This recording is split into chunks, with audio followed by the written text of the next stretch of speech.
है, इसको समझ ही नहीं पाते, उसको रियलिटी में जो वो कहने का भाव है वो नहीं समझ पाते। तो इसीलिए जो है ना, सत्य और परम सत्य में अंतर वहीं आ जाता है कि भाई वो परम सत्य तो था लेकिन वो परम छुप गया, और हमने सत्य को पकड़ के बैठा कि ये महाराज ने कहा ये है तो चलो ऐसा ही करो।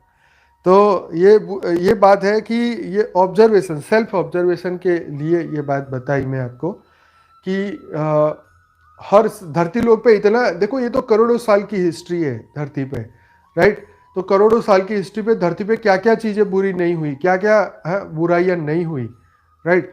तो पहले आप स्वामीनारायण मंदिर में जाओ तो वहाँ पहला ही जो शो दिखाते एनिमेशन वाला, तो उसके अंदर वो एक स्टोरी बताते कि ब्राह्मण के यहाँ पे बहुत बड़ी पार्टी थी और उसके वहाँ पे बहुत बड़ा नॉनवेज का ही पूरी पार्टी थी खाने की, राइट।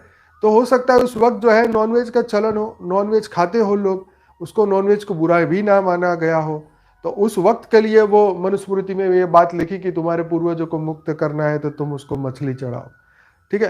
तो ये इतनी बड़ा ड्रामा है कि इतनी इसको, लेकिन लोग इसको समझ नहीं पाते ना। फिर कहेंगे अरे आप तो नॉनवेज की बुराई कर रहे थे लेकिन देखो यहाँ तो ऐसा लिखा है। अरे भाई समझ समझ की फेर है, समय समय का फेर है। क्या चीज क्या समय में सही थी, क्या चीज क्या समय में गलत थी, वो तो कोई नहीं जानता है। तो इसलिए कुछ कुछ ऐसी चीजों को भी देखा हुआ भी अनदेखा कर दो, क्योंकि इस वक्त के लिए वो सही नहीं है, राइट।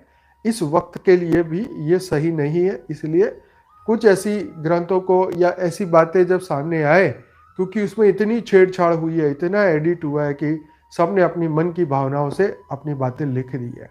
तो इसीलिए इस तरीके से नहीं सोचना है। सबकी, सभी संतों की अलग अपनी खुद की बिलीफ क्या है, राइट। आज मैं जो भी, हाँ ये मन गढ़ंत बातें बहुत आ गई। आज मैं जो बात करता हूं, जो मेरे बिलीफ में जो मुझे सत्य लगता है उस पर मैं भार देता हूं, और जो मुझे सत्य समझ में नहीं आता है तो मैं उसको पढ़ के अनपढ़ा करके चला जाता हूं आगे, क्योंकि हर चीज तो हमारे समझ में नहीं आ सकती। तो इसीलिए ये बात को समझना चाहिए कि सेल्फ ऑब्जर्वेशन है ये अच्छी और बुरी, ये जो माइंड का जो बायस है, जो क्या बोलते हैं इसको हिंदी में क्या बोलते हैं एक एक नंबर पे ज्यादा झुकाव, हमने झुकाव झुकाव रखा हुआ है। हम बातों को पकड़ते हैं, उस व्यक्ति को, उस चीज को, उस कर्म को, उस बुराई को पकड़ते हैं, तो वो चीज हमें वो दिखाई देनी शुरू हो जाती है।